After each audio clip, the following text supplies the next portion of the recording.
Australian open വനിതാ singles ചാമ്പ്യനെ ഇന്നറിയാം. കലാശപ്പൂരിൽ ലോക 1 number താരം മരീന സബലങ്ക റിബാക്കിനയെ നേരിടും. മെൽബണിൽ 3 കിരീടം ലക്ഷ്യമിട്ട് സബലങ്ക ഇറങ്ങുമ്പോൾ കന്നി കിരീടമാണ് റിബാക്കിന ലക്ഷ്യം വെക്കുന്നത്. മെൽബണിൽ ഒരു സെറ്റ് പോലും കൈവിടാതെയാണ് സബലങ്കയും റിബാക്കിനെയും കലാശപ്പോരിനിറങ്ങുന്നത്. 2023 ഓസ്ട്രേലിയൻ ഓപ്പൺ ഫൈനൽ ആവർത്തിക്കുമ്പോൾ കണക്ക് തീർക്കാനുണ്ട് റിബാക്കിനയ്ക്ക്. കാര്യമായ വെല്ലുവിളികൾ നേരിടാതെയാണ് ലോക 1 നമ്പർ താരം അറീന സബലങ്ക ഓസ്ട്രേലിയൻ ഓപ്പൺ ഫൈനലിലെത്തിയത്.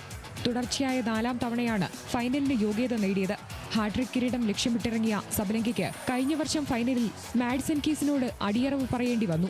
കഴിഞ്ഞ തവണ ഗ്രാൻഡ് സ്ലാമുകളിൽ 3-ൽ 2 ഫൈനലും തോറ്റ സബലങ്കയ്ക്ക് ഇക്കുറി ഓസ്ട്രേലിയൻ ഓപ്പൺ കിരീടം ചൂടി വേണം പ്രായശ്ചിത്തം തുടങ്ങാൻ. ക്വാർട്ടറിൽ ലോക 2ാം നമ്പർ ഇഗയെ അനായാസം മറികടന്ന റിബാക്കിനയ്ക്ക് സെമിയിൽ ജെസിക്ക പെഗുലോ ഉയർത്തിയത് കടുത്ത വെല്ലുവിളി. ടൂർണമെന്റിൽ ഉടനീളം മിന്നും പ്രകടനം നടത്തിയാണ് റിബാക്കിനയുടെ കുതിപ്പ്. 2022 വെമ്പിൾട്ടൺ കിരീടത്തിന് ശേഷം ഇതുവരെ മറ്റൊരു ഗ്രാൻഡ് സ്ലാം നേടാൻ റിബാക്കിനയ്ക്ക് സാധിച്ചിട്ടില്ല. 2023 കണക്ക് തീർക്കാൻ റിബാക്കിനെ ഇറങ്ങുമ്പോൾ സബലങ്കയ്ക്ക് കാര്യങ്ങൾ എളുപ്പമാകില്ലെന്ന് ഉറപ്പാണ്.